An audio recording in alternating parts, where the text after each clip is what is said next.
Hello everybody. Welcome to the fifth CMS book discussion series. And today our discussion will be moderated by one of our MA third semester students, Sahib Mendirita. Over to you, Sahib. Thank you, sir. Good evening, one and all. Welcome you to the fifth book discussion series organized by the Department of Culture and Media Studies, Central University of Rajasthan. Today we have with us Dr. Professor Vinod Pavara and Professor Kanchan K. Malik from Department of Communication, University of Hyderabad, to discuss their co-edited volume titled Communication Radio in South Asia, Reclaiming the Airwaves, published by Routledge. Before we begin, I would like to mention that this session is being recorded and the participants are requested to keep their mics off during the session. Our esteemed speakers would be discussing about their works for 30 minutes, followed by the question and answer session from the participants. The question and answer session will be moderated by Dr. Pranta Pratik.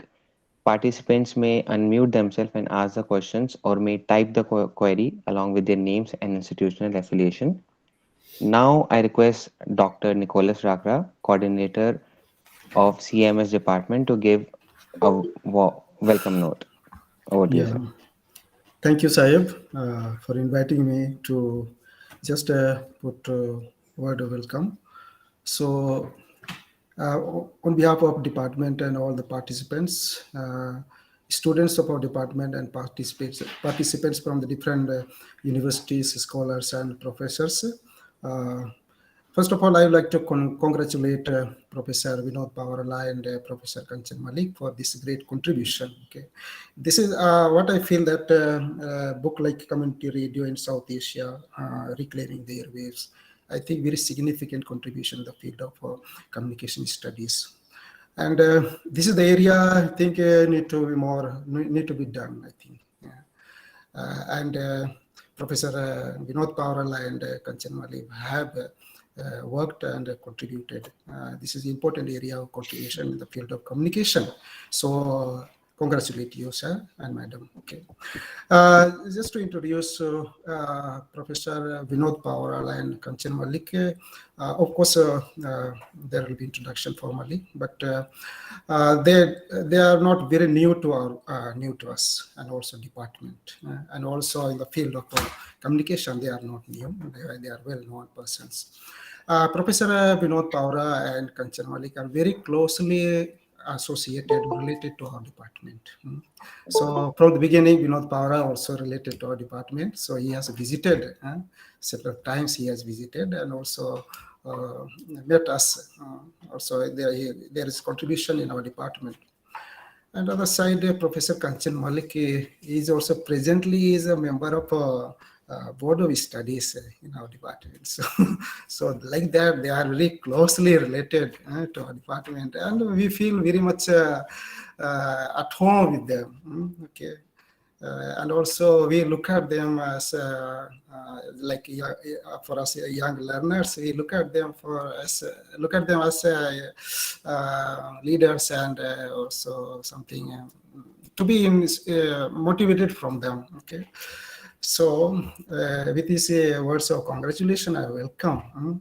So welcome Professor Kanchan Malik and Vinod Pawara for delivered their lecture or insight on this book, their contribution. And also I hope that all participants will benefit, get motivated, inspiration from this book and from their sharing. I told that on this field, communication, community radio, many things to be not only academically or intellectually to be done, but also practically it should be done, I think, in our society, our country. Okay, so all this matters, Professor Vinod Pawarala and Kanchan Malik will give their insight and their sharing or understanding the field of community radio. So with these few words, just once again, I welcome Professor Kanchan Malik and Vinod Pawarala for delivering their lecture or their insights, their experience in this field. And at the same time, I welcome all the participants, scholars, students, different scholars, professors from different universities, and also from the field of community radio practitioners. So once again, I welcome everyone, and also I call upon Sahib again to take this session forward. Thank you so much. Okay, thank you. Welcome. Thank you, sir. Thank you, madam. Thank you, sir. Thank you so much. Now, I would like to invite Professor Dr. Anup Kumar, Assistant Professor, CMS Department, to give an introduction about the book. Thank you very much, Sahif, and thank you, Professor Kanchan Malik ma'am and Professor Vinod Paurala sir. This book, that is Community Radio in South Asia. This book explores the state of community radio, a significant independent media movement that began about 2 decades ago in different parts of South Asia. The volume outlines the socio-economic and historical context for understanding the evolution and functioning of community radio in an increasingly globalized media environment. It provides a ringside view of how various countries in South Asia have formulated policies that enabled the emergence of this third sector broadcasting, public and private being the other two, through radio, rendering the media ecology in the region more pluralistic and diverse. The chapters in the volume, interspersed by practitioner perspectives, discuss a range of key issues related to community radio that include radio policies, NGOization of community radio, spectrum management and democratization of technology, disasters and emergencies, gender issues, sustainability, and conflicts. One of the first of its kind, this volume will appeal to scholars and researchers of community media and independent media studies, cultural studies, as well as sociology and anthropology and South Asian studies. Thank you very much. Over to you, Sahib. Thank you, Anup, sir. Now, I request Dr. Neeru Prasad, Assistant Professor, CMS Department, to introduce our speaker to the participants. Over to you, ma'am. Thank you, Sahib, for giving me this opportunity. Hello, Vinod sir and Kanchan ma'am. And this is really a great privilege for me to introduce today's guests in our book series. So I would like to introduce first Professor Vinod Pavrala sir. Vinod Pavrala sir is a senior professor in the Department of Communication at the University of Hyderabad, where he has also held the UNESCO chair on community media since 2011. He has a dual master's in sociology and communication and a PhD from University of Pittsburgh, USA. He taught at the University of Pittsburgh, Virginia Tech, and IIT Bombay before joining the University of Hyderabad in 1995. He was a visiting fellow at Princeton University, USA from 1998 to 1999. Through 2 decades of research and policy advocacy, he has been in the forefront of the struggle for freeing of the airwaves in India and South Asia. He has addressed several international forums on community media, including UNESCO, World Association of Community Radio Broadcasters, CMFE, Community Media Forum for Europe, and national and regional networks in Cyprus, Germany, Austria, East and West Africa. He serves as the chair of the Community Communication and Alternative Media section of the International Association for Media and Communication Research and is on the boards of several international journals. So, sir, I welcome you in this session. And now I am going to introduce Kanchan ma'am. So, Professor Kanchan K. Malik is a professor in the Department of Communication at the University of Hyderabad. She is also a faculty fellow with the UNESCO chair on community media since 2011 and editor of the newsletter CR News. She has taught postgraduate journalism and mass communication courses for over 20 years.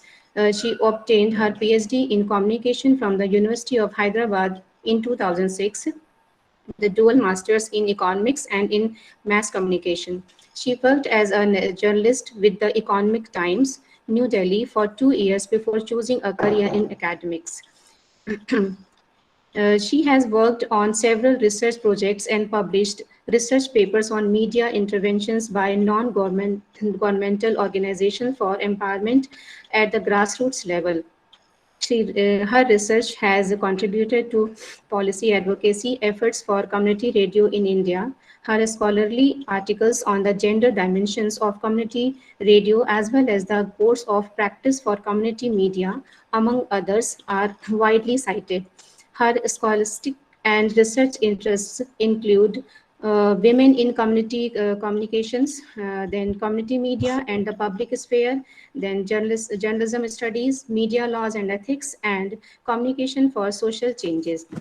So, our both authors have previously authored other voices, The Struggle for Community Radio in India 2007, and several joint articles and research reports on community radio in leading publications. So ma'am, I welcome you. I welcome both of you. So it's over to you, Sahib. Thank you so much, Neeru ma'am. Without any further delay, we would like to invite our speakers for today's session. We are eager to hear from you, Kanchan ma'am and Vinod sir. Please. Sure. Thank you. Thank you, Sahib Mendirata. I'll share the presentation first and then we'll start. Is that okay? Yeah. Okay. Please tell me if it is visible. Oh, no. I think I stopped. 1 minute. Yes. Now it should be visible.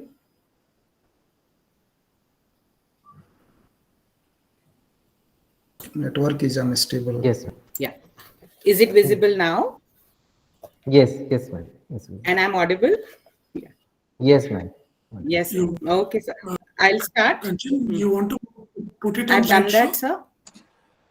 Yeah. Oh, not coming in slideshow, I think. Yes. Yes, ma'am. Yes. Is it coming in slideshow now? No. I think there's some lag, if I'm not wrong. Do I do it again? No, it's not coming in as. Okay, I'll do an escape and then do those. How about now?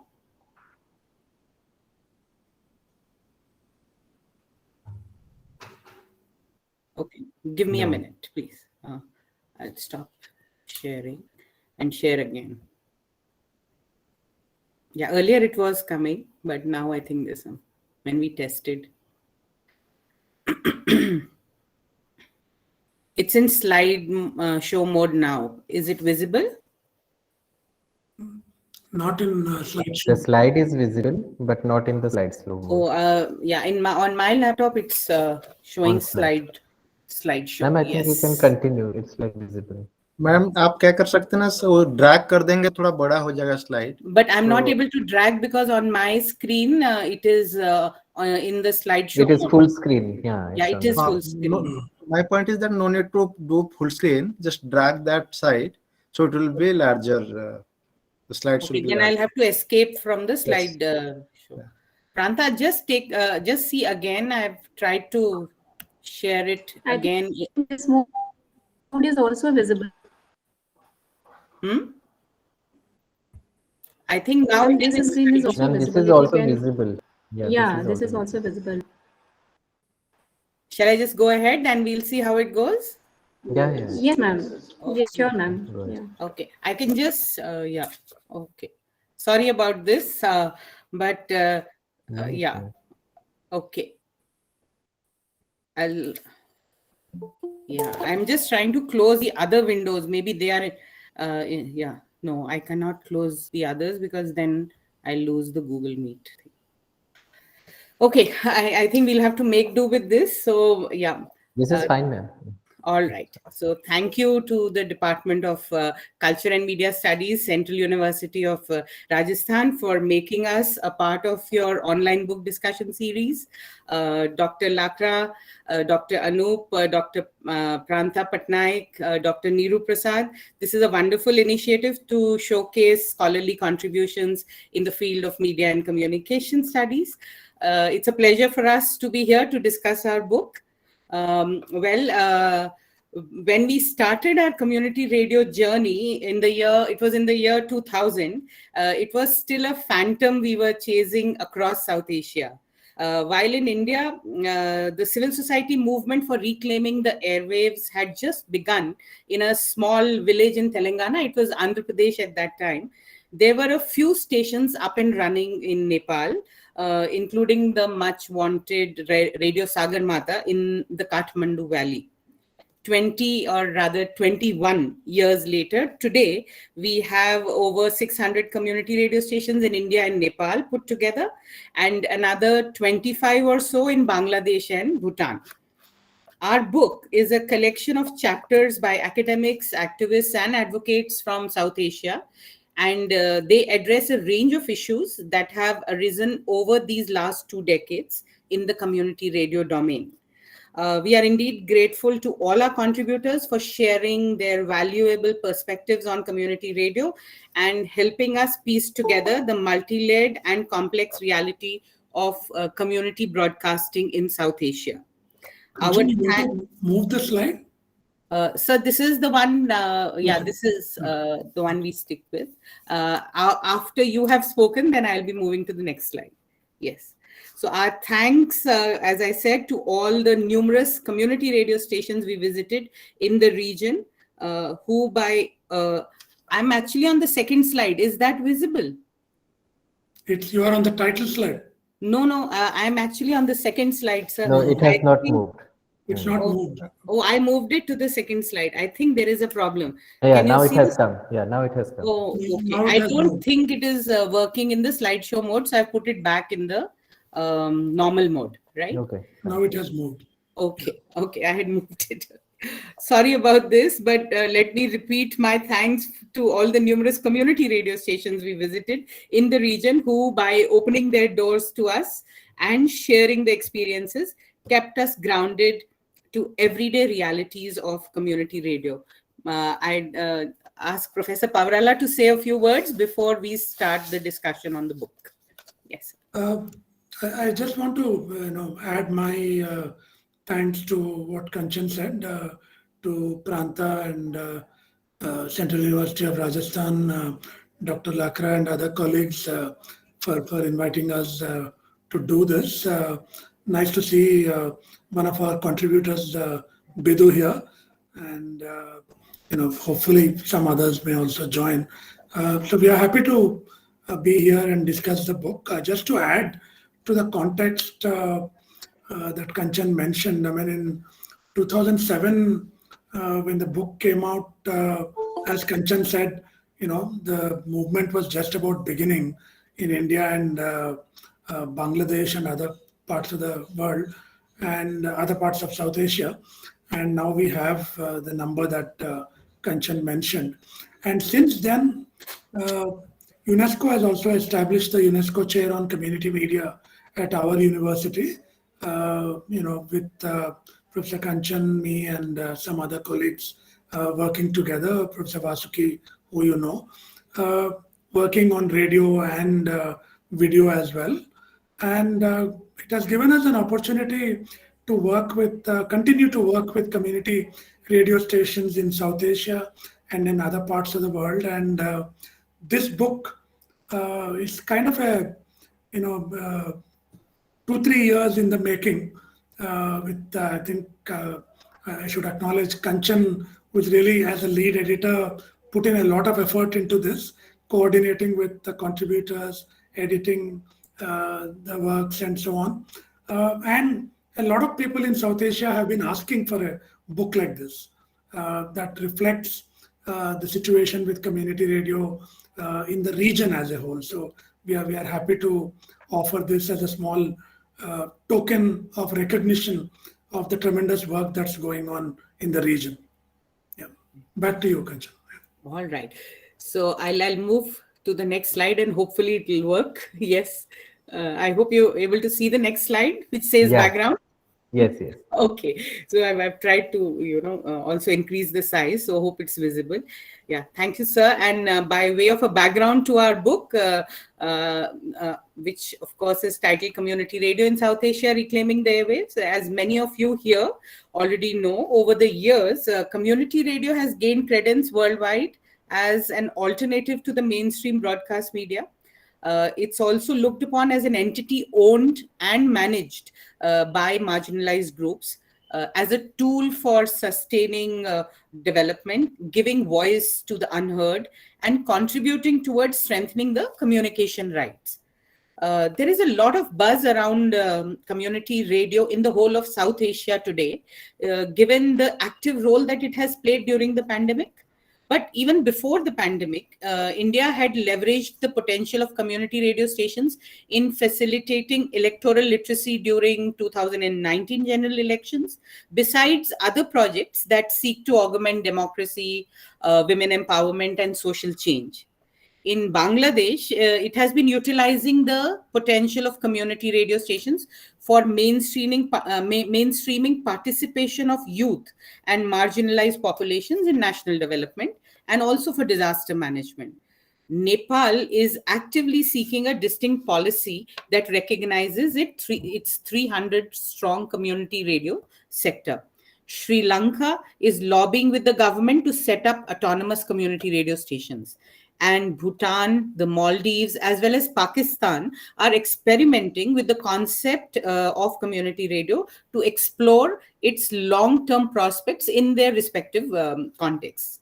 However, the beginnings of this ferment for community radio sector in the South Asian countries could be traced back to a little over 2 decades, as I said earlier, when the Bangalore Declaration was signed in 1996. Followed by the Pastapur Declaration, which was signed in the year 2000. Both of these were advocating for a third independent tier of broadcasting outside of the state and the market that would signify democratic media spaces. There were representatives from Nepal, Bangladesh, and Sri Lanka present when the two declarations that I mentioned were formalized that anticipated the eventual freeing of the airwaves from the government monopoly in the region. So details about these landmarks in community radio movement in India as well as South Asian countries are available in some of the chapters of this book and our earlier book that Professor Pavrala had mentioned, Other Voices. This book is an effort to understand the state of community radio in South Asia through a perusal of its historiography, policy processes, characteristics, and underlying principles, in addition to its linkages, both with conceptual issues of media democracy, as well as the paradigmatic concerns of daily practice and outcomes. Community radio is a medium supported by multilateral agencies and one that requires constant negotiation between the state and civil society for its existence. All the articles included in the book, details of which we will share with you as we go further, seek to make theoretical interlinkages that contribute towards a more nuanced understanding of community radio in South Asia within the context of media globalization and the ramifications of media globalization for access and control of communication spaces. To build the context for community radio in South Asia further, we have observed that the socio-political, economic, and cultural diversity of the South Asia is suitably mirrored in the community radio's scenario found in the region. As I said before, with over 300 community radio stations to flaunt, including the first ever established in the region, that's Radio Sagarmatha, Nepal exhibits assorted ownership models, including NGO cooperatives, local government authorities, or even commercial organizations. But the country still awaits a clear-cut policy on community radio. In India, the policy guidelines for community radio were issued in 2003 which allowed only educational institutions to set up the stations. This was modified in the year 2006, just about the time when we had submitted the manuscript for our book, to include other civil society organizations with about 300 plus community radio stations there in India today. Bangladesh also witnessed a decade-long advocacy effort by development organizations, and the policy for community radio was announced in the year 2008. Leading to 17 community radio stations going on air until now. There are a few more that have recently been added. So as mentioned earlier, active deliberations have been held in other South Asian countries like Sri Lanka, Bhutan, and Maldives, and Pakistan is also weighing its options. So we at UNESCO Chair on Community Media, in fact, recently facilitated policy deliberations with Bangladesh and Nepal in collaboration with their regional UNESCO offices. This is for both reform and, of course, bringing about a policy in Nepal. So the efforts are on to convince policymakers of the existing prospects and the multiplicity that community radio can bring to their respective national development goals, and for expanding media outlets. The entire South Asian region at present is going through a period of unprecedented social, political, and economic shifts and challenges. In such a cultural and social context, people's voices to influence decisions that affect their lives become significant, and so do community radios, which are owned, produced, and operated by people themselves. However, the formation of a dynamic and autonomous community radio sector in South Asia seems to be perpetually, quote unquote, under progress, in the sense of being a slow, gradual revolution that has not yet managed to fully realize its potential to open up and democratize the media landscape in the South Asian region. There is an urgent need to facilitate a policy environment in South Asian region that enables access to media by people and thereby recognizes their voices. This will help to address the issue of voice poverty, that is, of denial of voice as a consequence of systematic restrictions on modes of self-expression that provide people opportunities to participate in decision-making.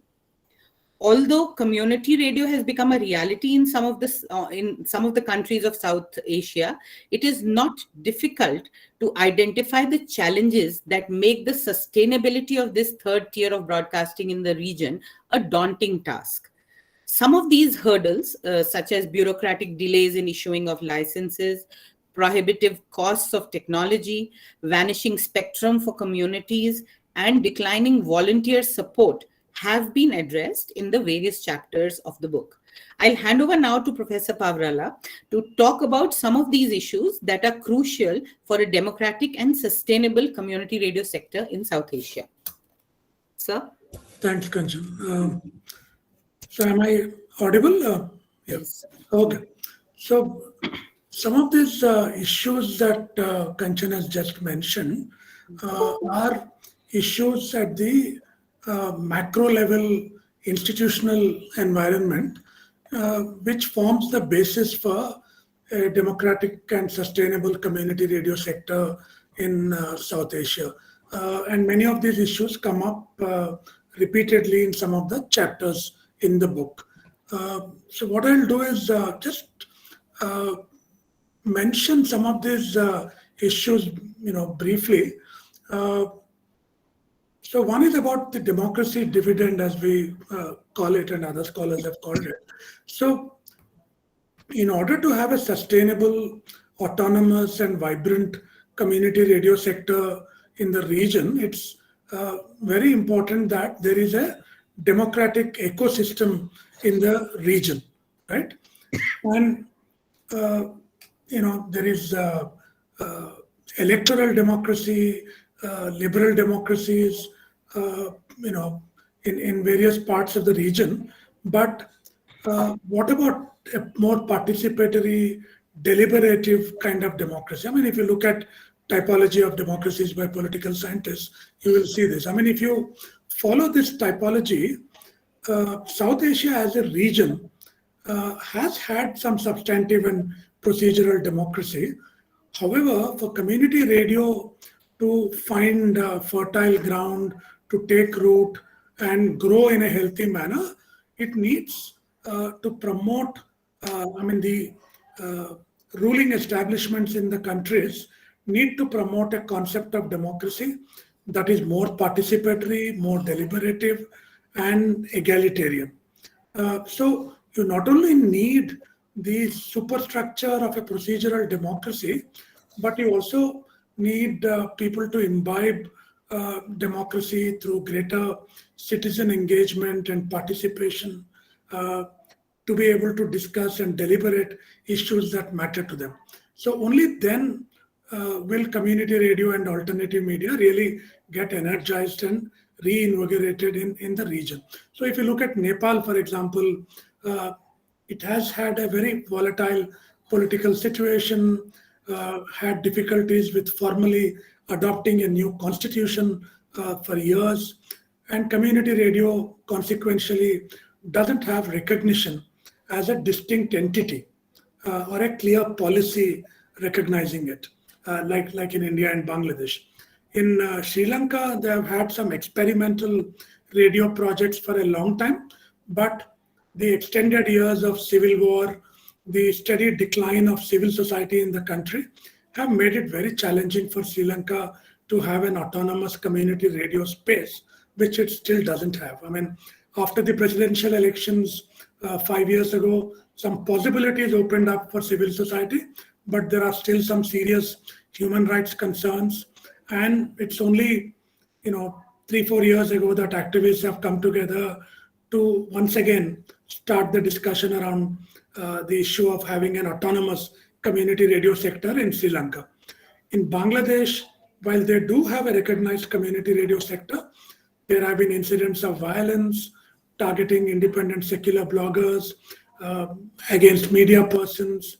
So there is a divided political milieu that is leading to muzzling of free speech and expression and posing real challenges to deliberative democracy. In Bhutan, there is an attempt to kickstart the community radio sector in the country after the country moved from an absolute monarchy to a republic.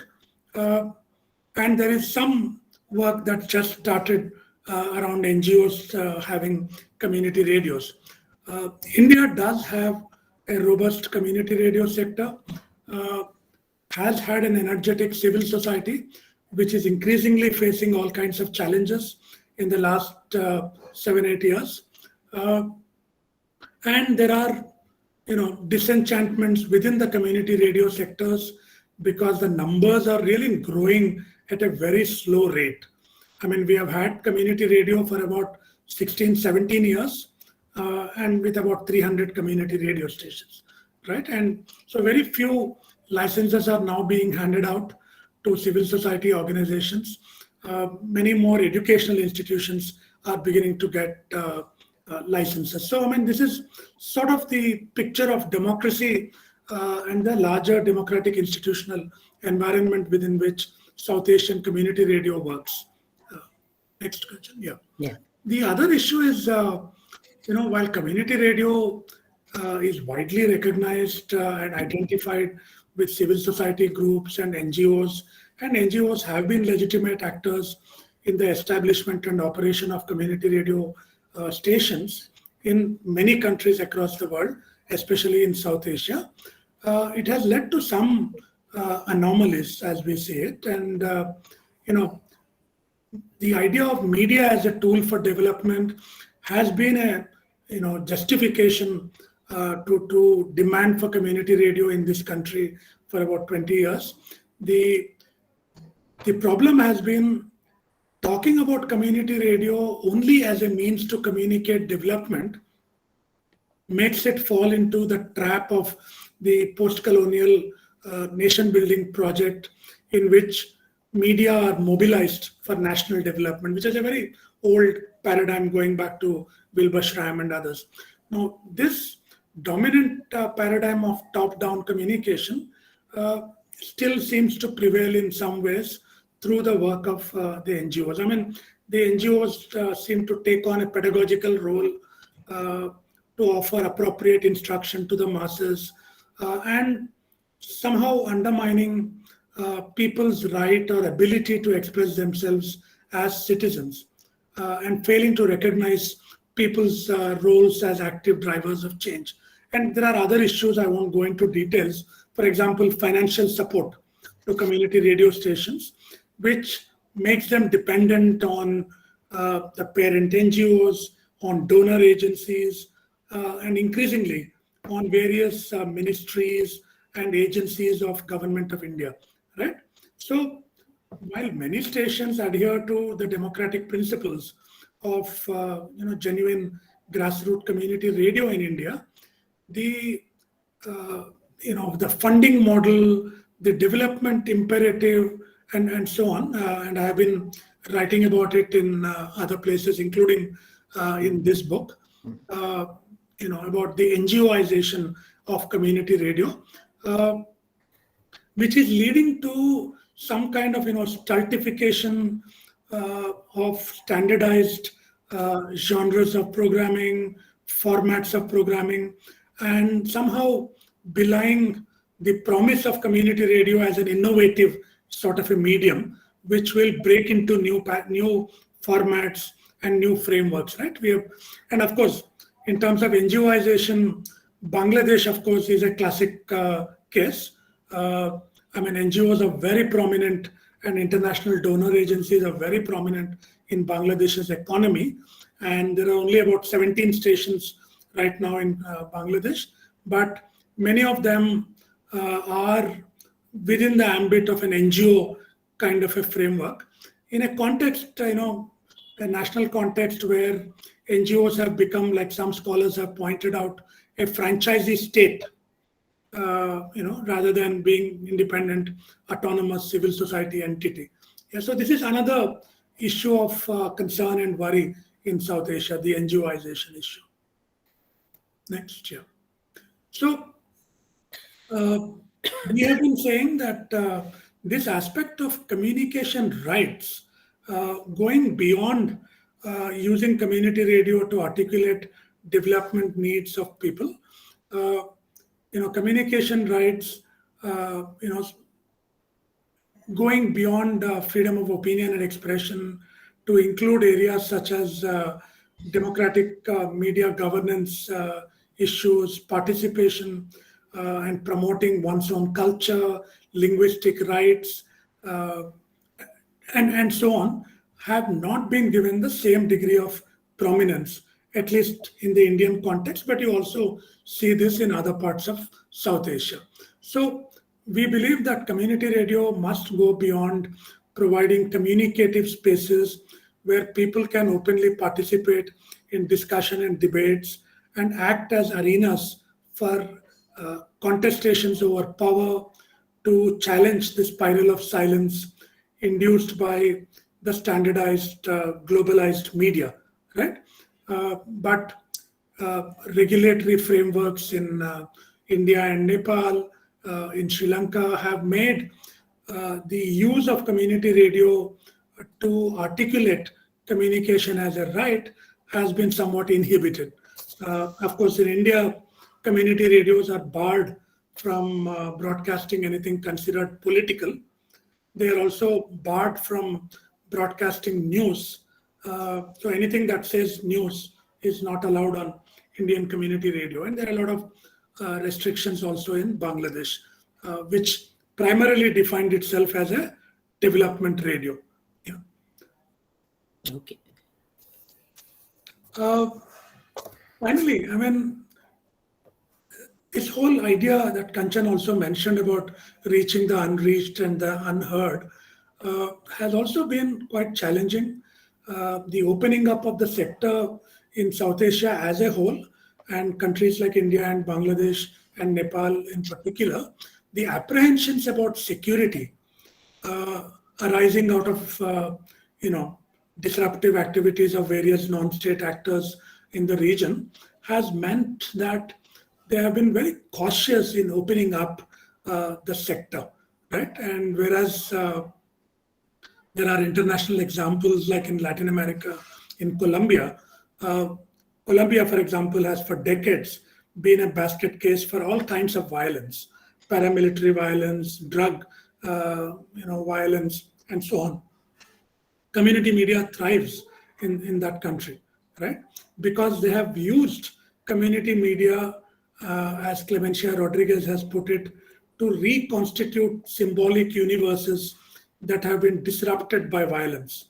Yeah, not shying away from giving voices to people because of violence, but using community voices to heal society, to enable communities to address the core factors responsible for violence. So in India, the Home Ministry has been very slow in opening up so-called disturbed areas for licensing.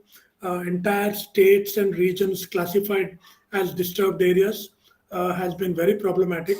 We have been arguing that precisely in those kinds of areas, communities need an independent, autonomous voice so that they can wean people away from violence or violent means of interest articulation into more non-violent means of achieving their objectives. Finally, issues of sustainability, the resources for sustainability, you get 2 or 3 community radio stations together, the first issue they will all talk about is sustainability. Financial sustainability has been a real issue, but sustainability also includes social sustainability, community sustainability, sustaining a spirit of voluntarism, which Kanchan had mentioned, the costs of establishing and maintaining community radios.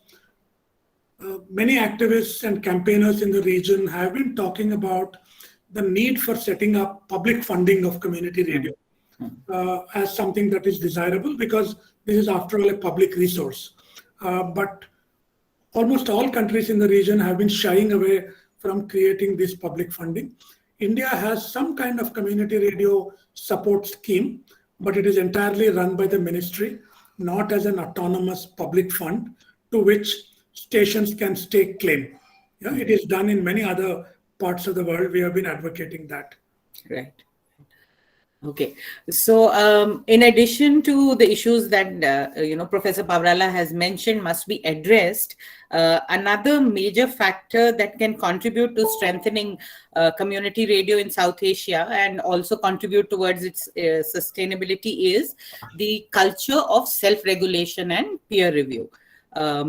As the South Asian region gears up for a network of thousands of autonomous community radio stations, we are hoping there will be thousands in India also. It becomes important to define a set of codes of practice for this third tier of broadcasting. So such a code is essential to enhance the integrity of the sector and to enable it to adhere strictly to the core non-negotiable principles that define the sector, such as community ownership, non-profit, not-for-profit making, and community participation. Some of these codes we have worked together also at the UNESCO chair. So CR stations in South Asia must identify self-regulatory norms and make ethical choices that put them in a convincing position to resist external regulation. Any step to bolster the social and financial sustainability that Professor Pavrala was mentioning must also be accompanied by regular performance audit of community radio stations in South Asia. This is something that we have been recommending. So anxious about encouraging accountability to community and ensuring adherence to some foundational tenets, the Community Radio Support Center in Nepal brought out the Community Radio Performance Assessment System. It is called CRPAS in 2011. CRPAS works as an index for process assessment instead of impact assessment to assist stations to periodically assess their own strengths and weaknesses. Similarly, in India, we at UNESCO Chair on Community Media developed, through an elaborate participatory process with community radio stations, a toolkit for self-assessment and peer review of community radio stations. This is called the Community Radio Continuous Improvement Toolkit, CRCIT. So the reflexive exercises of CRCIT are aimed at continuous improvement and to instill a culture of self-assessment among community radio stations. A sector-wide peer review process that was facilitated by the Ministry of Information and Broadcasting in India recommended CRCIT, and the toolkit has been adopted by community radio sector in Bangladesh and validated also outside of South Asia, also in East Africa. So now, with this background that we have given you, let us now give you a sneak peek of the chapters that are included in the book and an idea of the range of complexity of issues dealt with by our contributors in the pages of this volume. Pranta, it's okay to take another 5 minutes to do this, no? Yeah, I mean, we do want to give a we just flavor of the briefly contribution. describe all the chapters one by one. Yeah. Fine. And I hope my voice is audible. I mean, no internet issue. Okay, all right. So in this book, we have endeavored to integrate content that creatively captures the hubbub around community radio for a holistic understanding of the sector in the South Asian region. If you look at the book structurally, it is distributed into 3 parts. The first section walks the readers through an analytical policy terrain of community radio in South Asia through chapters that closely assess the policy ecology of India, Bangladesh, Nepal, and Sri Lanka. The second part comprises articles that contend with the macro level, techno-social, and politico-economic concerns faced in the implementation and practice aspects of community radio by the sector in the region. The third and the final sector of the segment of the book deals with ground level experiences, and the chapters foreground subjectivities and lived realities faced by grassroots stakeholders of the specific community radio stations. Professor Pavrala will first talk about the first part of the first section of the book, the policy terrain. Yeah, sir. Yeah, very briefly. So the first of these policy chapters, authored by Preeti Raghunath, attempts to go beyond the traditional approach to the study of community radio policy or any media policy, which tends to be usually studied through a set of policies and policy documents. Preeti Raghunath uses a critical policy ethnography method to look at the policy history and practice of community radio policy making in India.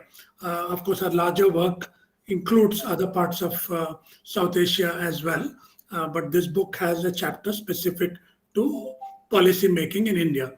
There is a second chapter by Dr. Mohammad Shahidullah, who I actually saw was on the call today, and I think he just he was there. And what Shahidullah's chapter does is, it frames Bangladesh as a country facing increasing social, economic, political, and cultural challenges at the rural level, and looks at community radio as having emerged in response to these challenges. So he traces the history of Bangladesh community radio policy going back to 2008. And raises some interesting questions about, questions like how does Bangladesh incorporate a participatory approach in CR planning, in management and programming to raise the voices of marginal communities. And his argument basically is that community ownership and participation, capacity building, sustainability are crucial areas that still need to be addressed in Bangladesh. And there is a chapter on Nepal, similarly, by Dr. Sudhamshu Dahal. And Nepal, as some of you know, has been a pioneer, and Kanchan mentioned this, in establishing community radio in South Asia. There is a long history of community radio there without a community radio policy. So Sudhamshu's chapter explores, some of these paradoxes in Nepal, and gives us some idea of the political context of Nepal, the 2015 Constitution of Nepal that abandoned the idea of nation as a monolithic entity founded in one language, one religion, one identity, one culture, with a monarchy as the unifying force. And instead, Nepal is espousing an idea of nation as a dialogue among diverse ethnic and cultural identities. So this background that Dr. Dahal argues that is conducive to openness and democracy, and it was reflected in the establishment of citizens' media by various communities in Nepal that were previously marginalized. He also explored some of the problems and issues emerging out of this work of citizens' media. The final policy chapter is one by MC Rasmin and Vaniga Sundara, Professor Vaniga Sundara from Sri Lanka. Now, the history of Sri Lankan attempts to have a community radio is very fascinating. A lot of people know about the Mahaveli development project, the big irrigation project, around which there was an attempt to have a community radio. So they talk a little bit about that and about the well-known Kotmale community radio project, the so-called internet radio. They are no longer functional, and stations that are actually called community radio, they mention a few like Uva Radio, which are actually controlled by the Sri Lankan Broadcasting Corporation. They are not really community radios in the sense in which we understand community radio. So they examine the need for legal recognition of community radio and also identify the various obstacles in the path to genuine community ownership and to having autonomous community radios in Sri Lanka. So that's an important chapter as well from Sri Lanka. All right. I'll move on to the second section of the book. It deals with issues in community radio praxis.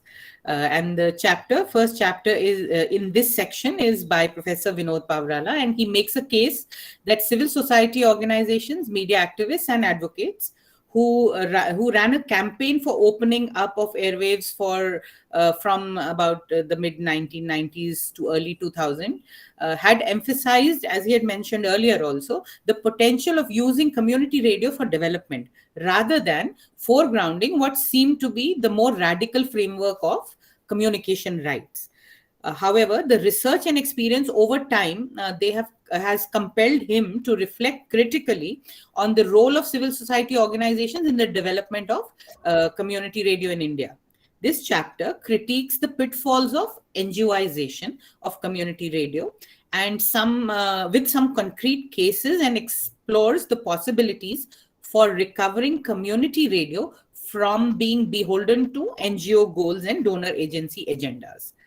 The next chapter in this section is by Ram Bhatt, and he examines the politics and design of spectrum allocation for community radio and traces how it shapes some of the key policy and programming issues.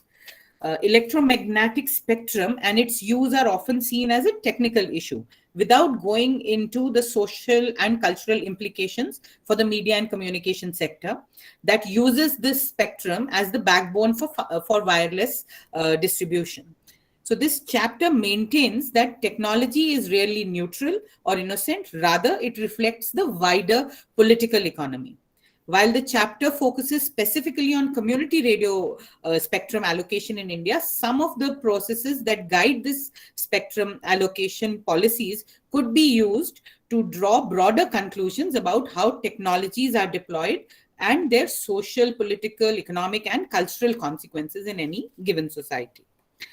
The third chapter is by Hemant Babu, and it examines the paradoxical emergence of a democratic media in a monopolistic technological environment in the context of community radio in South Asia.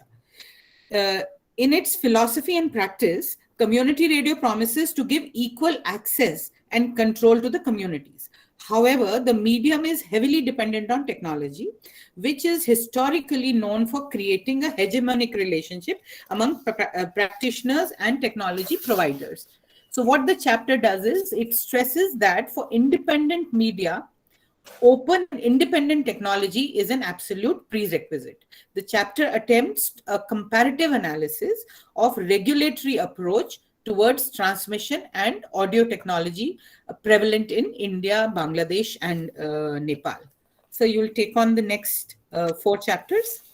Yeah, continuing with some of the issues in practice, the next chapter is by Kanchan, which examines critically the dynamics of gender and participatory development, as well as the complex processes of women's empowerment in South Asia. So it does an overview of the engagement of women with community radio in South Asia, and it examines various capacity building efforts that are being carried out to mentor women to participate in program production and management of stations in the region, even as there are some real challenges posed by social structures within the communities that hinder the construction of democratic spaces by women. And Kanchan concludes by arguing that community radios within South Asia as well as globally must strive to become instruments that boost the complex process of women's empowerment through strengthening what she calls the voice capability amongst women. The next chapter is by Ashish Sen on a very important issue for community radio in South Asia, which is about disaster mitigation. Ashish has been a very prominent player globally and regionally on community radio.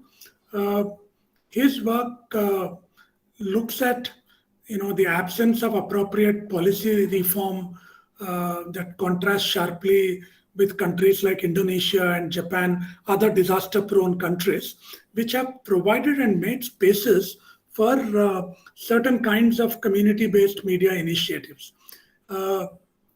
Even as South Asia is increasingly becoming vulnerable to climate change and disasters, Ashish Sen points out the gap, the regulatory and policy gap in making disaster mitigation a priority for community radio. So he's emphasizing the need for a proactive community radio environment in South Asia that would address disaster mitigation effectively. He also provides us some anecdotal evidence and also some data based on documents through a case study of the station called Kalanjiyam Vanoli in Tamil Nadu, which he suggests is India's first community radio station for disaster preparedness, which was set up in the post-tsunami period in Nagapattinam district in Tamil Nadu in 2004. So with that case study, he kind of makes an argument for providing for emergency licenses for community radio and other such regulatory frameworks. Moving on to the chapter by N. Ramakrishnan and Venu Arora, both directors in the organization called IdeoSync in Delhi. They have done a lot of interesting work on sustainability of community radio stations in the region, and this chapter talks about that. The impact of policies on sustainability and the advantages and disadvantages of having a formal policy for community radio is what they examine in the first part of their article. And they'll then go on to look at the institutional character of community radio stations emerging in South Asia. In a way, what my chapter had talked about in terms of NGOs owning community radio stations is also something that they refer to. In comparison to Nepal, in India and Bangladesh, stations are less local media institutions and more extensions of public radio with a service or welfare oriented mandate is the argument that they make, and they discuss a strategic design in this chapter for ensuring sustainability of community radio as primarily a local media resource. Once community radio is identified as a local media resource that amplifies local voices and prioritizes marginalized concerns, it has a different kind of sustainability, is the argument that they make. Right. Finally, in the issues, we have Pradeep Thomas, the well-known communication for social change scholar based in Australia. He explores the possibilities for community radio in India to be used for reconciliation of conflicts faced by communities. His chapter focuses on the diversity and complexity of religions and cultures and the secular fabric that is under strain from the pressures of majoritarian and minoritarian identity politics in India. And these pressures have also begun to impact the community radio movement in India to some extent. Given that, Pradeep points out that there are moves to grant licenses to religious bodies and organizations, if not directly through proxy means, some of which have explicit religious and communal agendas. The author also goes on to deal with the possibilities for community radio to be used by communities on the margins in India, such as Dalit communities. Yeah?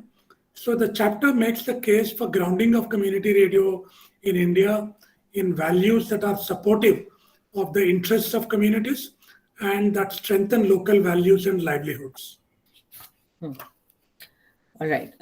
So the next chapter in the section on case studies, it is by Professor Vasuki Belawadi, and he recalls how the announcement by the Ministry of Information and Broadcasting, they had announced that they are keen on introducing a process of performance evaluation of community radio stations, and that had generated a debate on the methods to be adopted to carry out such an exercise. So after some discussion, MIB agreed to a process of self-assessment and peer review by CR stations in the spirit of co-learning as against an external evaluation of the sector. By then, there were 3 toolkits for self-assessment that had been developed by different agencies that had academic as well as altruistic stakes in the sector. The ministry adopted them as part of what it called a peer review process. This chapter by Vasuki examines the participatory processes that went into the development of one of these toolkits, that is the Community Radio Continuous Improvement Toolkit.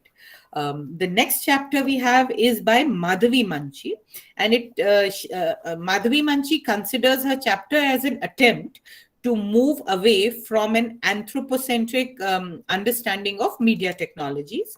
She extends ideas from material media ecology practice, affect theories, memory studies, and ethnoecology to study the case of a CR station in Telangana, India, that is embedded within the larger biodiversity movement in the region. Working through women's collectives, the community seeks to gain autonomy over 5 major aspects of their lives, that is food production, seeds, natural resources, market, and media. So as you would have guessed, this is about Sangam Radio and Deccan Development Society. So the author believes that Sangam Radio, which lies within a unique interlay of memory, media, and biodiversity, serves important archival and mnemonic functions within the larger movement, and that such spaces as community radio need to be recognized and celebrated as they provide a real alternative to homogenizing tendency of neoliberalism. We also have a chapter by Bidu Bhushan Das, which brings out the complexity of the production process of a community radio program, where participation must be the core principle.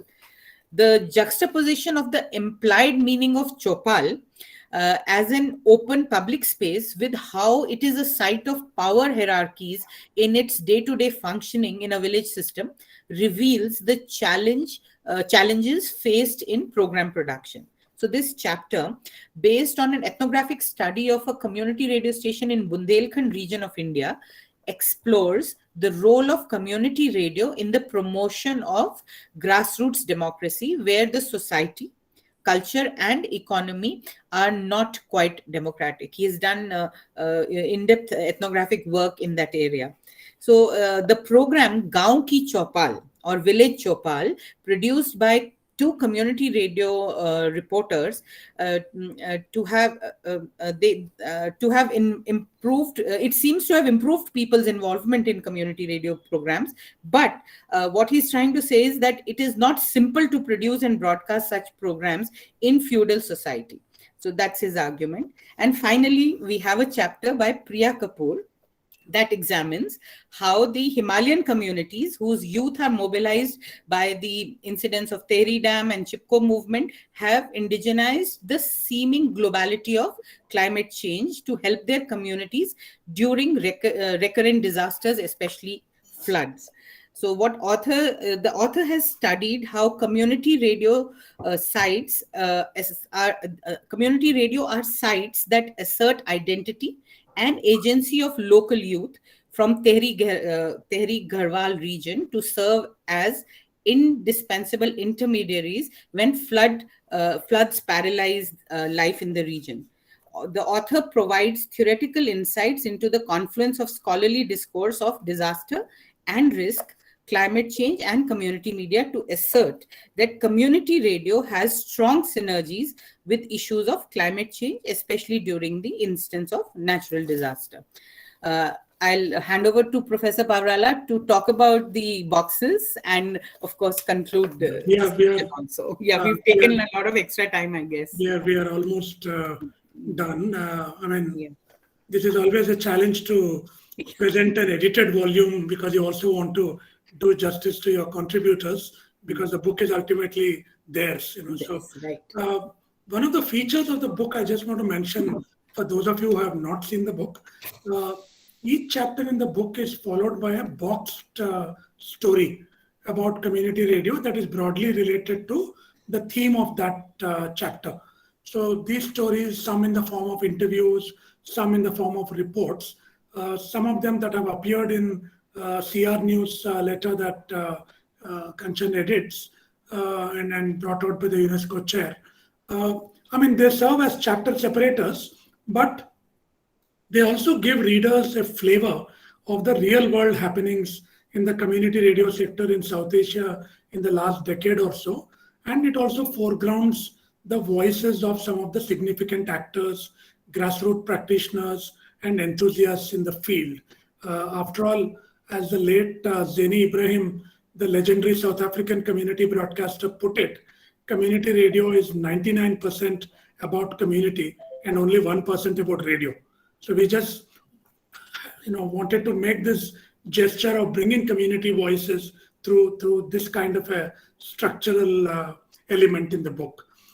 So finally, this element brings together contributions from 17 different authors, including the two editors, contributors residing in 7 different countries, academics, researchers, experts, advocates of community radio.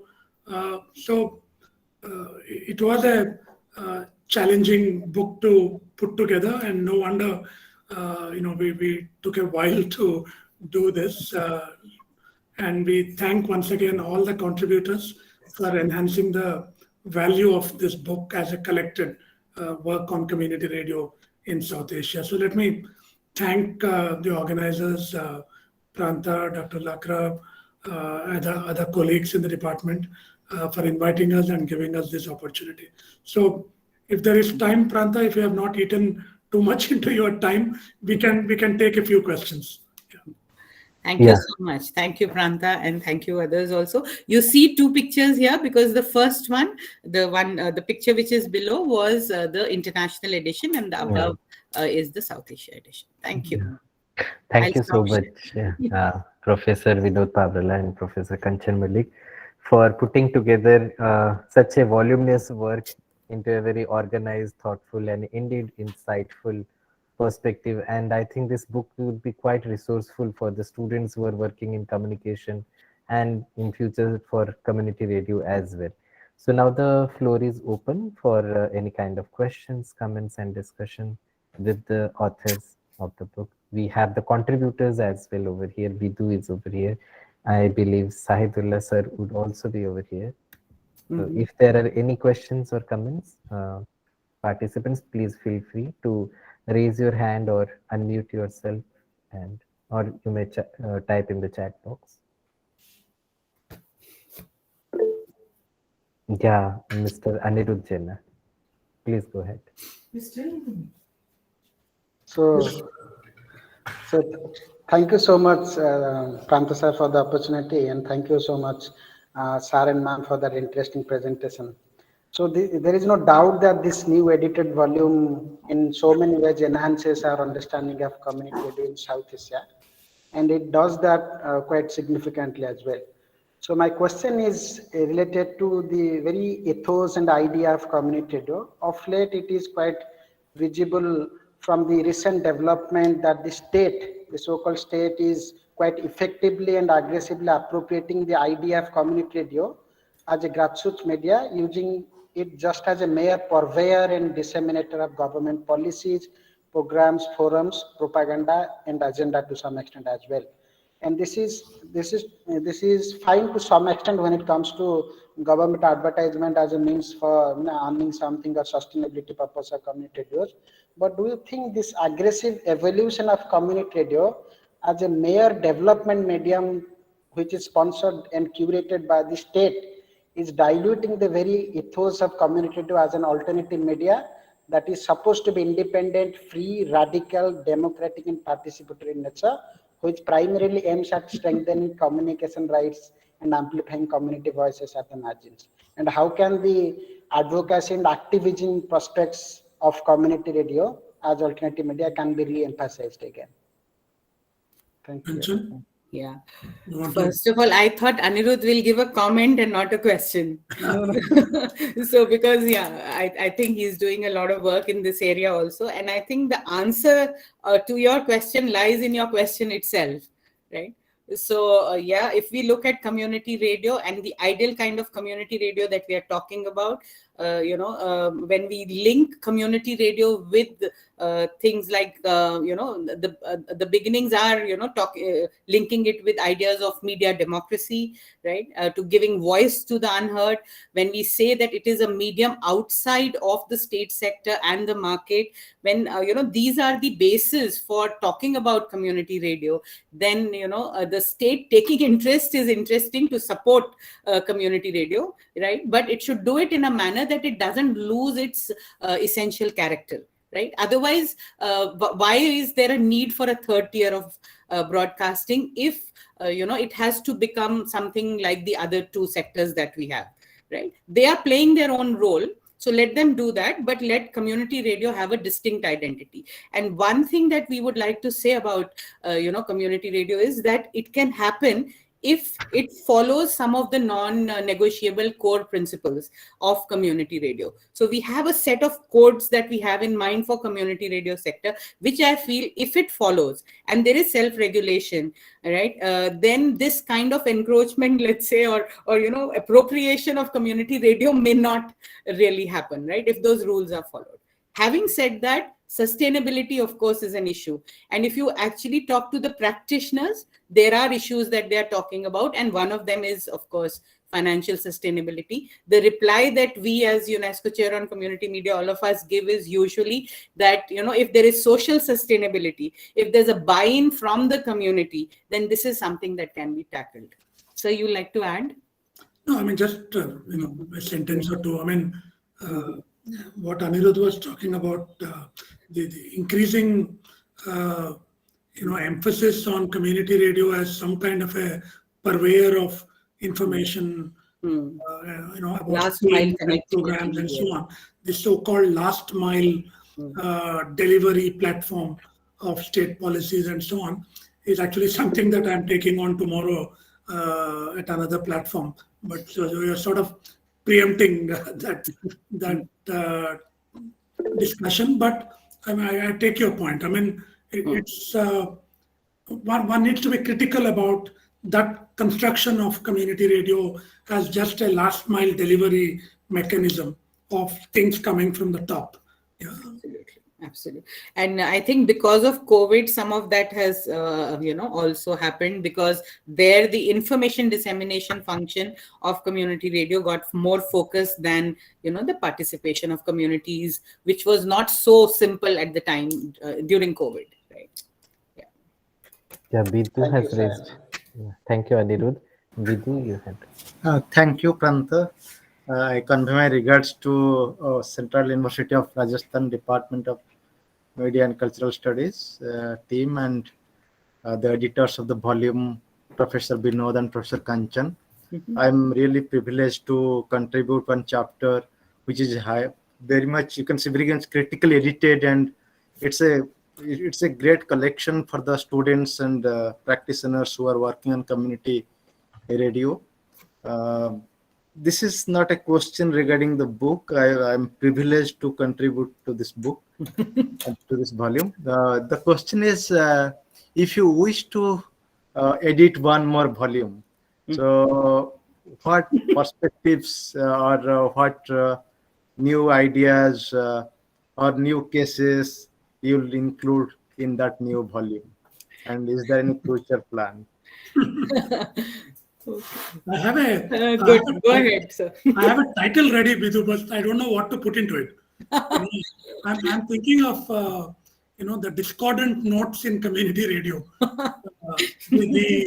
the discontents of community radio as probably an overwhelming theme. Now that we have had almost close to 20 years of work in this field, one begins to notice and observe a lot of discontents, both from within the sector, at the grassroots, things like what scholars like you and Anirudh and activists are now finding in the field. I think we need to start foregrounding some of these. The time for just a celebratory voice is long past. I think one also needs to critique it from within.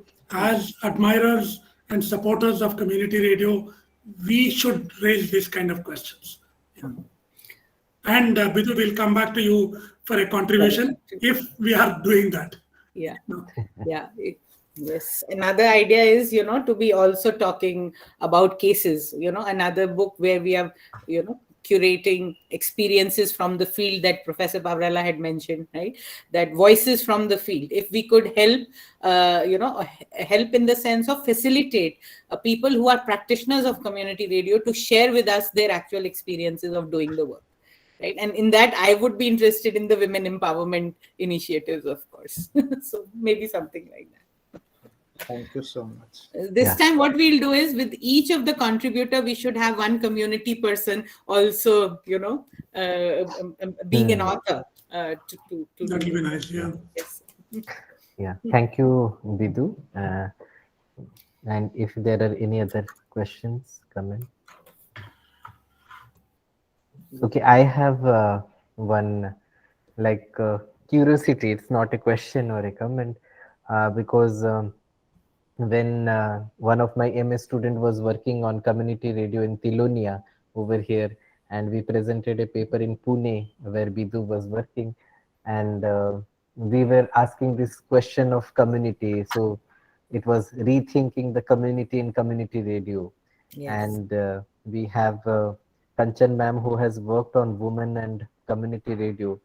So, and the book also has chapters related to Dalit community, the women. So my curiosity was in terms of, when we are talking about gender and community radio, does this category of gender gets enmeshed with other social categories like the caste or the region or the class? Okay, so because in Tilonia community radio, what we found is the people belonging to a particular community, they were in that community radio center. So that question, so as sir has mentioned, community radio and its discontent. So one of the discontent might be this, like it questions the very idea of community, or as Anirudh is talking about participation. So who all are involved in this participatory mode? So, did ma'am you find any such kind of case studies where the gender gets enmeshed with other social categories, like particularly the caste, as Sarmila Rege says that gender and caste needs to be looked together? Yeah. Yeah. No, absolutely. You're very right. When we are looking at gender also, it is, we look at it from we need to take on the lens of, intersectionality, right? We need to bring in that lens. In the, studies that we are doing initially, we are looking at women as the marginalized group or the marginalized communities. But within the community of women, or when you take gender as a category, there are other differences which are there, right? And there are other marginalizations that happen also, which need to be taken into account, right? Of course, we always give the example of Sangam Radio, right, where your caste is a very big factor, and the women who are involved, we say there is triple or marginalization which is there. So it is marginalized among the marginalized who are who have access to community radio. So within when we try to understand marginalizations, these other categories of course come into play also. Class is also one of the categories that comes into play.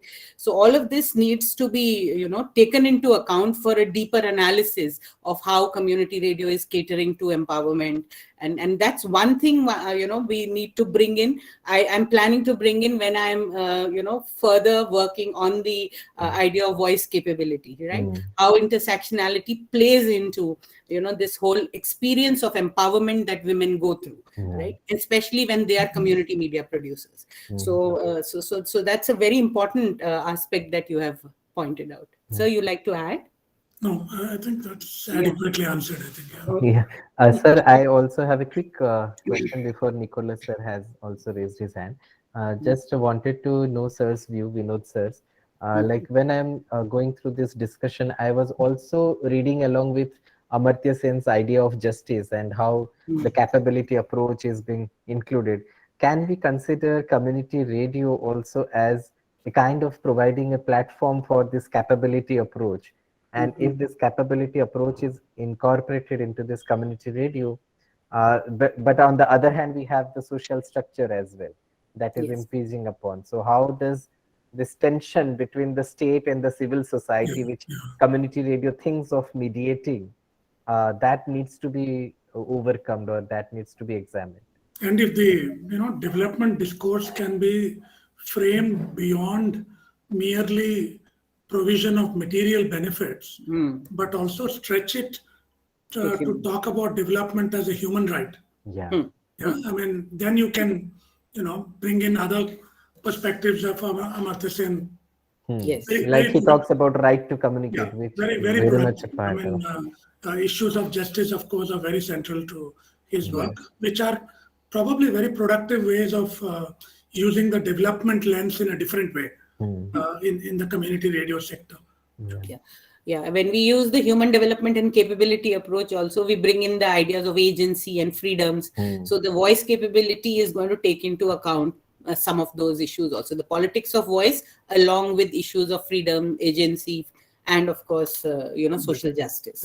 So that's what we are working on currently also. I think Dr. Lakra had Yeah, Dr. Lakra, sir, please unmute yourself.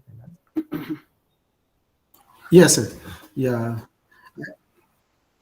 I have a very simple question. This is my observation that what is the future of community radio?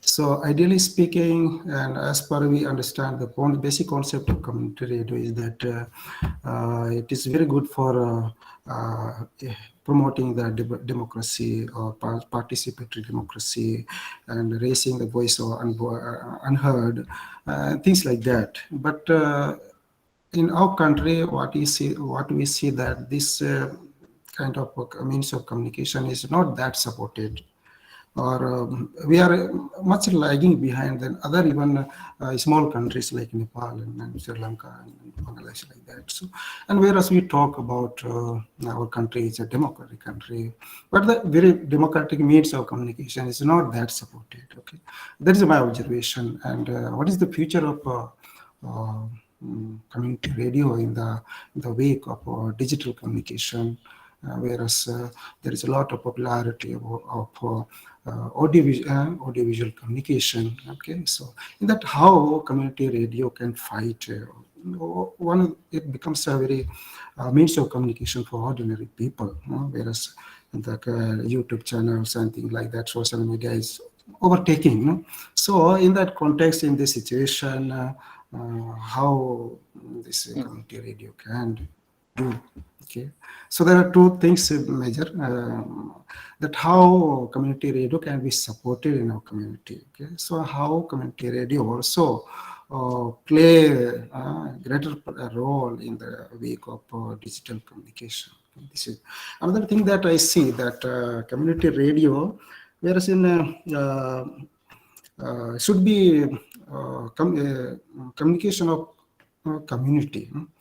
It means that production, dissemination, management, community should be involved. Okay, so that thing is a bit difficult, and more and more it becoming community radio, where whatever we have in our country, that university is mostly running. So it is becoming more and more campus radio rather than community radio. This is my observation. So your feedback. Sir, right. Kanchan, you want me to go? Yes, first? yes, sir. No, I think Sir will be, yeah. the idea of inclusivity is very important for community radio, or it should be important. I mean, if you look at representation of marginalized communities, Dalits, minorities in the mainstream media, on which much has been written about now, very documented work is available now that shows very minuscule representation of the voices of the marginalized in the mainstream media. Now, given that context and the context of globalization that wants to homogenize everything, to co-opt, even attempts to include, I think end up merely becoming accommodation and co-optation rather than representing them as equal partners in the mainstream media. In that context, I mean, for a long time, Kanchan and I and other scholars of community radio have felt that there is a real potential in community radio for constituting an alternative public sphere. Where the voices of the marginalized communities, of minorities, of Dalits, of differently abled people, and so on, people with different sexual orientation, and so on, can play a central role and set the agenda, right? Not merely get co-opted in the dominant public sphere. And there are complex interactions one can think of then between the alternative public sphere and the dominant hegemonic public sphere, because you cannot completely ignore the dominant public sphere also, right? I mean, we need to continuously work to see how we can bring about change and reform in the dominant public sphere also, right? So this is something that we have been playing with for a long time, and this is a work in progress, Dr. Lakra. I mean, decades of discrimination, injustice cannot be addressed overnight just with a community radio station, right? I mean, you need a lot of social structural changes, political reform, all of that to work in tandem. Yeah. Because we are very opposed to setting up technological utopias to say, here is a community radio station, now it will resolve all discrimination in the community. We are under no such illusion, right? But there are possibilities that need to be harnessed.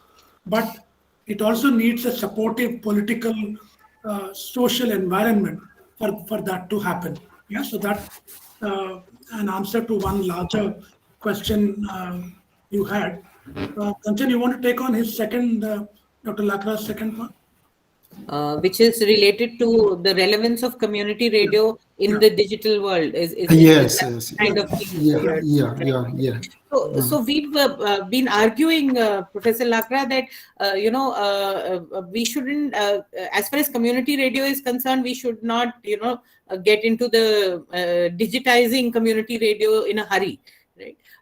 We look at community radio as working to bridge the digital divide in a lot of ways, because if we look at the access to media, there are people who are still on the other side of the digital divide, right?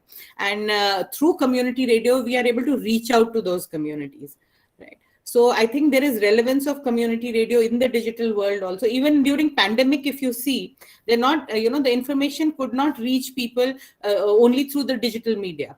It is because of the community connect that the community radio station had with people that a lot of the information which was in the public domain through the digital world reached out to the communities. So that's how it happened. And also the local language, which is a very important thing in community radio. Right?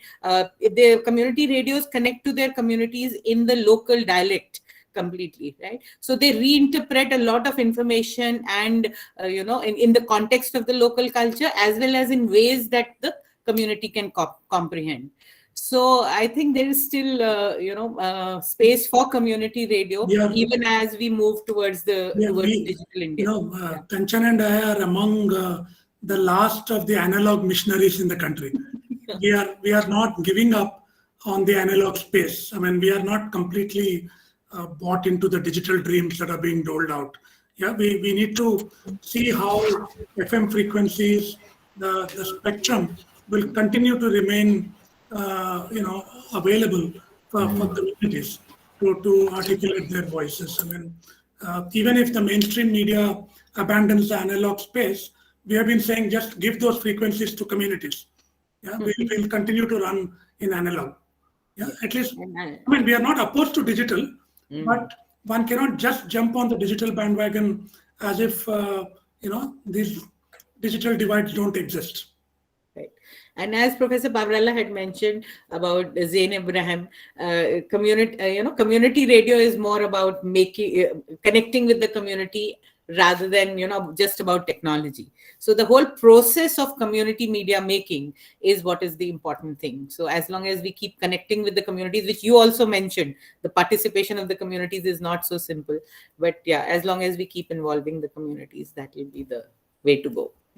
Yeah, my question was that in the face of this visual communication, that is becoming more and more popular. In that context, how we can still make this community radio or social communication, because in the place of this community radio, can be there a community television, something like that. Can be there a community television, because this is the communication of sensual appealing, visual communication. So in that context, this community radio has to survive or flourish or fight. This is my question. So can there be a community television? No, it's a question that we do ask ourselves from time to time. But we have realized that audio technologies are much cheaper to establish and operate. Something like a television station is much more prohibitive. The costs of broadcasting are much more expensive. I mean, so audio is widely available all over the world. In those who are living, down the line on the development road, still hold on to radio. I mean, I've seen this in East Africa, in East Africa. So we can't completely abandon radio in a hurry because of new technologies that have arrived. But let's constantly keep exploring what are the possibilities. I mean, because if it is community media, in the sense of being in the hands of community, whether it is television, video, or newspapers, platforms, I think one needs to keep exploring these possibilities. Yeah, even newspapers. Yeah, where literacy is not an issue, community newspapers. Yes. So yeah, the whole range of alternative and community media. Yes, yes. So before the last 20 brave souls also drop out, Pranta might want to. Yeah. Yeah, thank you, Really Dr. appreciate it. Thakur. Yeah. Yeah. So it was a wonderful discussion session we had, and you made most of our evening, and we really like to thank all the participants who have joined over here, and also thanks to all the faculty members and the students of other department, and to our moderator Sahib Mendirita, who have moderated it nicely. And thank you, Professor Kanchan Malik ma'am and Professor Vinod Pavrala sir. And we would like to see another volume of community radio and its discontent very soon to be included in our discussion. It was a really lovely evening and a nice discussion. Thank you so much. So thank you, Kanchan ma'am Pranta and and Vinod sir. Thank you so much. Nice to see you. Sahib and others. Have nice interaction, Thanks for having lively us. interaction. Thank you Thank so you much. for having us. Okay, thank you. Thanks so much, sir. Anirudh, Ram, Thank you so and all the. Thank you, sir. Thank you, ma'am. Thank you. Thank you for staying back. And Anirudh, long live the idea of community radio. Yes. good. Yes, Community Thank you. media. Anirudh, community media. media. Yeah, slash media as well. Nash media. Okay. Thank you, Kanchan ma'am, and thank you, Vinod sir. Thank you. Thank you, Dr. Thank you all. Lavka. Thank you. Thank you, you. Pranta. Thank you. Thank you all. Bye. Thank you. Thanks, Pranta.